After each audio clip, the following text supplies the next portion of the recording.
छठी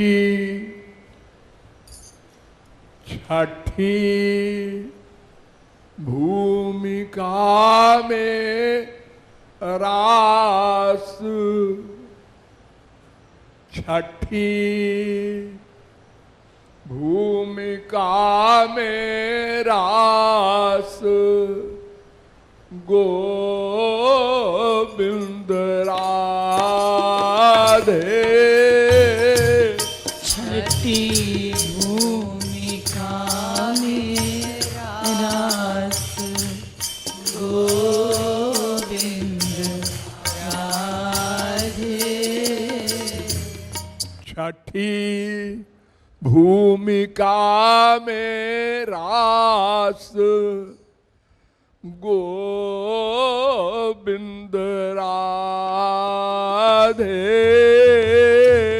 छठी भूमिका में रास, गोविंद राधे। मायाबद्ध जीव कैसे जाने बता दे, मायाबद्ध जीव कैसे जाने बता दे। शरद पूर्णिमा है। यह पर्व सबसे बड़ा पर्व है। इसी दिन रात को 12 बजे वृंदावन में महारास हुआ था। ये रास शब्द सुना जाता है, पढ़ा जाता है, और आजकल तो देखा भी जाता है। छोटे छोटे बच्चे एक्टिंग करते हैं। कोई ठाकुर जी बनता है, कोई गोपी बनता है, डांस करते हैं, और घोर संसारी देखते हैं। घोर मायाबद्ध पंडित सुनाते हैं, और घोर मायाबद्ध संसारी सुनते हैं और सिर हिलाते हैं। किंतु ये सब गलत है। संसार में सर्वत्र अधिकारित्व होता है। हर एक का अधिकारी नहीं है। एक टीचर है, वो टीचर की कुर्सी पर बैठने का अधिकारी है, स्टूडेंट नहीं। अगर विद्यार्थी जबरदस्ती बैठ जाए और टीचर भी मजाकिया हो, वो छात्र की जगह बैठ जाए और वो अपनी स्टेज से क्वेश्चन करे नकली टीचर से, तो क्या उत्तर देगा? उसकी योग्यता नहीं। जो ABCD नहीं जानता वो BA MA का प्रोफेसर बनेगा? कैसे बनेगा? सब जगह अधिकारित्व है।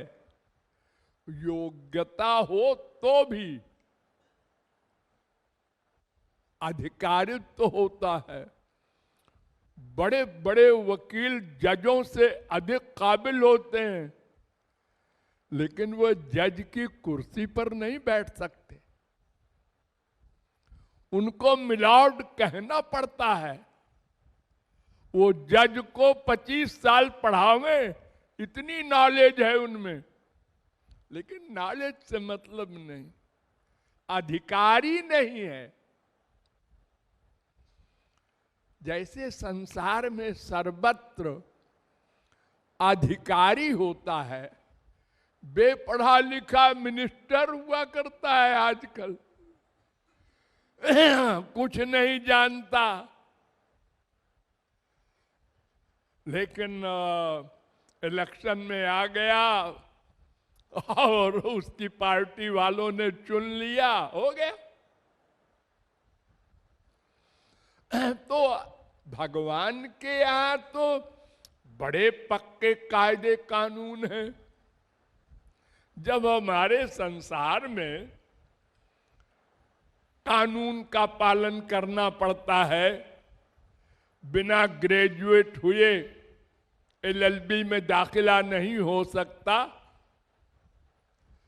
तो फिर भला भगवान के एरिया में अंधेर कैसे होगी? लेकिन हम लोग पागल है ना, इसलिए मनमाना करते हैं, उसका परिणाम भोगते हैं। तो रास समझना, सुनना, पढ़ना छठी भूमिका में होता है। ये छठी भूमिका क्या होती है? जिसमें देह का अनुभव न हो, मैं देह हूं। प्रैक्टिकल में, फीलिंग में, रियलाइजेशन में मैं शरीर हूं। ये बीमारी हम लोगों को है ना, हर समय। शरीर में भी हम पुरुष हैं, हम स्त्री हैं,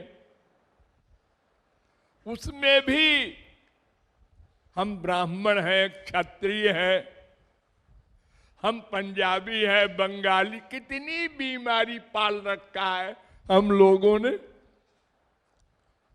हम तो अभी पहली भूमिका में ही लटके हुए हैं। जब अंतःकरण शुद्धि हो जाए 100%, तब पांचवी भूमिका समाप्त होती है, क्लीन स्लेट।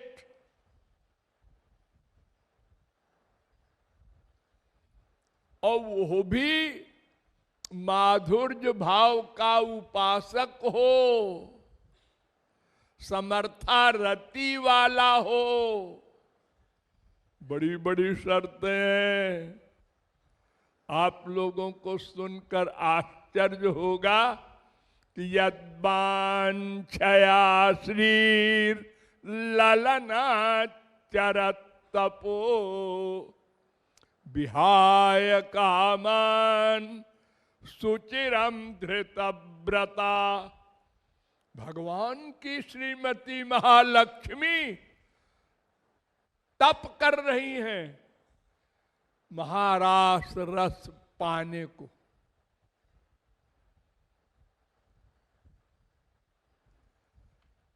उनको नहीं मिला,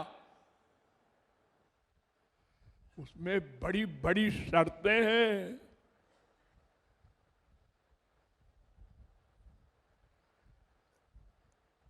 इसलिए वहां अभी नहीं जानने, पहुंचने की अनधिकार चेष्टा करना है। अभी हमको अंतःकरण शुद्धि का पाठ पढ़ना है, उसी का अभ्यास करना है। अगर एक क्लास आगे की किताब भी पढ़ना शुरू करेगा विद्यार्थी, तो वो पहला क्लास भी भूल जाएगा। और अंतिम क्लास की किताब दे दो पहले दर्जे वाले को, तो कि जल्दी हमें हो जाए, वो कभी नहीं हो सकता है। हमें करोड़ वर्ष में क्रम से होता है। ये बड़े बड़े पहलवानों को लात से, घूंसे से मारते हैं, वो हंसता रहता है। अब तुरंत के पैदा हुए बच्चे को मार दो, मर जाएगा वो तो। वो अधिकारी नहीं है अभी।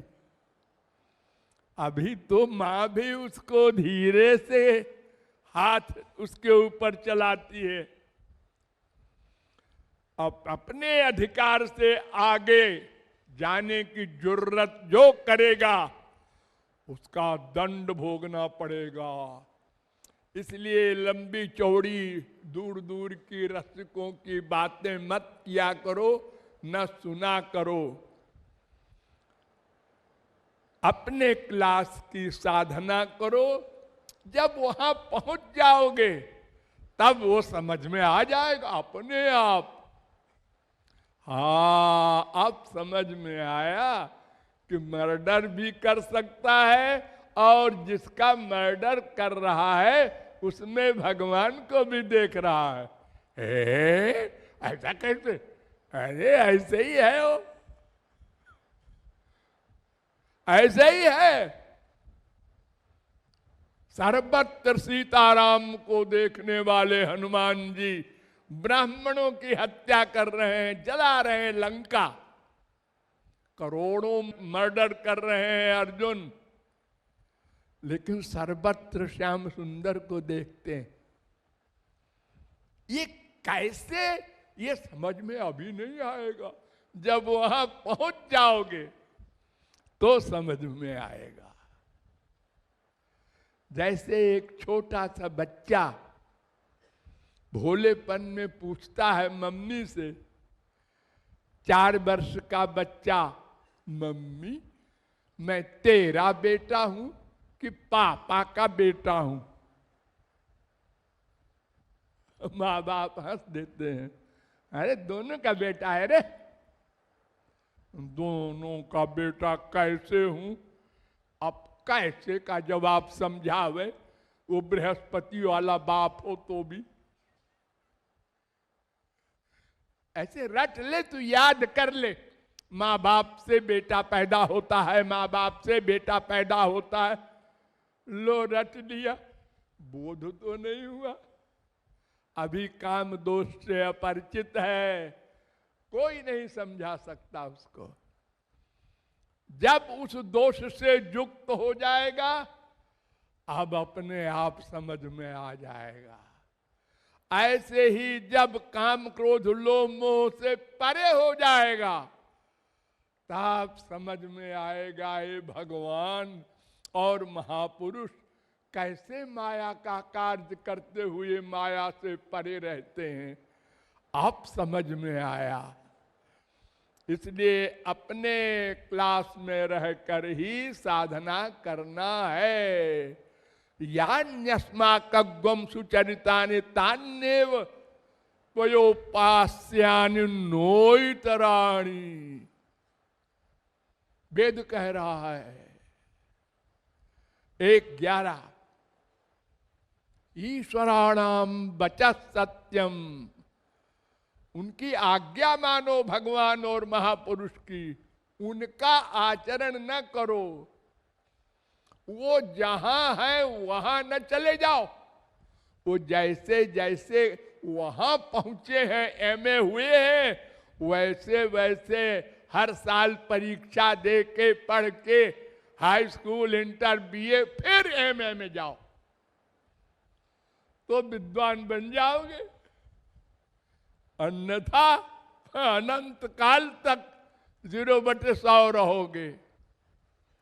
इसलिए हमको अपने क्लास की ही बात सुननी, समझनी और करनी।